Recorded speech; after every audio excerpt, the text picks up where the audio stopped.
اور ناظرین اب آپ کو لیے چلتے ہیں منڈی بہاؤدین، جہاں دوہرے قتل کے ملزمان کی عدم گرفتاری پر ورثاء سراپا احتجاج بنے ہوئے ہیں۔ تفصیلات بتا رہے ہیں منظر سجاد اپنی اس رپورٹ میں۔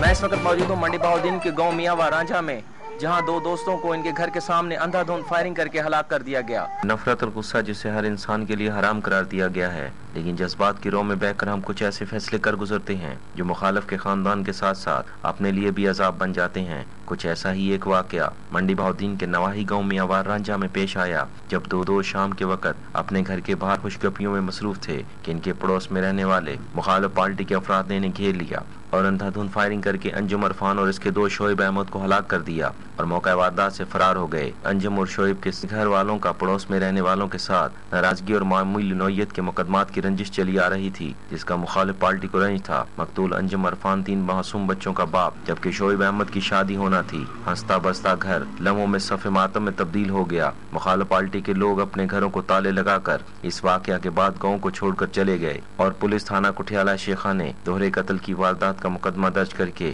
2 ملزمان کو حراست میں لے کر تفتیش کے بعد رہا کر دیا۔ پولیس کا کہنا ہے کہ وہ میرٹ پر تفتیش کر رہی ہے اور جلد ملزمان کو گرفتار کر لے گی، لیکن قتل ہونے والے 2 نوجوانوں کے ورثاء پولیس تفتیش سے مطمئن دکھائی نہیں دیتے اور پولیس کی جانب سے مقدمہ کے نامزد ملزمان رہا کرنے پر انہیں مایوسی ہوئی ہے۔ مقتول عرفان انجم کے معصوم بچے آج بھی اپنے باپ کی راہ کو تک رہے ہیں اور ان کی پولیس کی جانب سے انصاف ملنے کی امیدیں ختم ہوتی جا رہی ہیں۔ مقتولین کے ورثاء انصاف کے لیے ذمہ دار اداروں کو سوالیہ نگاہ سے دیکھ رہے ہیں۔ اس موقع پر ضرورت اس امر کی ہے، قانون نافذ کرنے والے اداروں کو چاہیے کہ معصوم بچوں کے سر سے باپ کا سایہ چھیننے والوں کو گرفتار کرے۔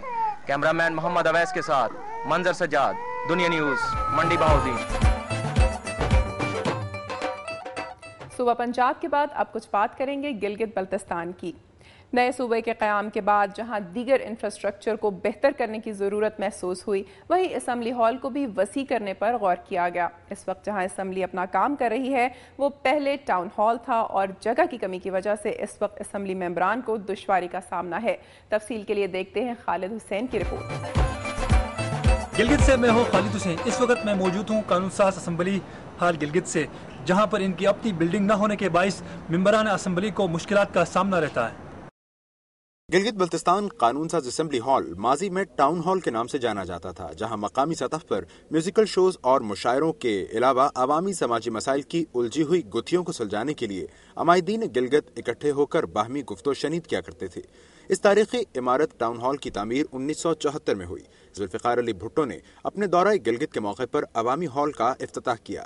ٹاؤن ہال کو جنگ آزادی گلگت بلتستان کے شہداء کی یادگار کے قریب تعمیر کیا گیا، جہاں جنگ آزادی گلگت بلتستان کے بعض ہیروز بھی مدفون ہیں۔ اطراف میں آزادی سے قبل لگائے گئے چناروں کے تناور درختوں کی بڑی تعداد استادہ نظر آتی ہے، اسی لیے اس جگہ کا نام چنار باغ پڑ گیا ہے۔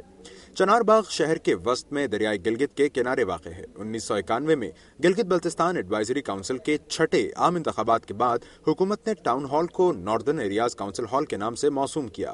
ہال میں ناردرن ایریاز کونسل کے منتخب اراکین اور اسپیکر کے لیے نشستیں ڈیزائن کی گئیں۔ وقت گزرنے کے ساتھ ساتھ اراکین کونسل اور موجودہ اراکین اسمبلی کی تعداد میں اضافہ ہوتا گیا، جس کے باعث یہ ہال اب بہت چھوٹا اور تنگ پڑتا جا رہا ہے۔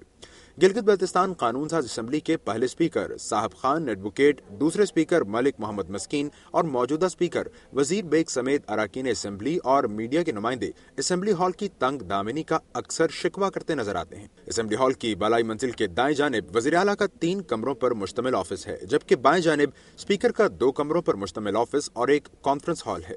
ماضی کا ٹاؤن ہال اور موجودہ اسمبلی میں مشکل سے 33 اراکین پر مشتمل ایوان کو چلانے کی ناکام کوششیں تاحال جاری ہیں، جہاں عوامی اہمیت کے حامل درجنوں قراردادیں پاس کی جا چکی ہیں۔ کیمرہ مین شاہد کریم کے ساتھ خالد حسین، دنیا نیوز، گلگت۔ گلگت بلتستان کے بعد اب باری ہے جنت نظیر وادی کشمیر کی۔ ناظرین، ملک میں سیکیورٹی کے خدشات کے پیش نظر کئی اقدامات اٹھائے جا رہے ہیں۔ اسی طرح کوہالہ میں بھی سیکیورٹی انتظامات کو بہتر کرنے کے لیے کلوز سرکٹ کیمرے نصب کیے گئے ہیں، اور اس کی مزید تفصیلات ہم جانیں گے اورنگزیب جرال کی اس رپورٹ میں۔ اس وقت آزاد کشمیر کو پاکستان سے ملانے والے مقام کوہالہ میں موجود ہوں،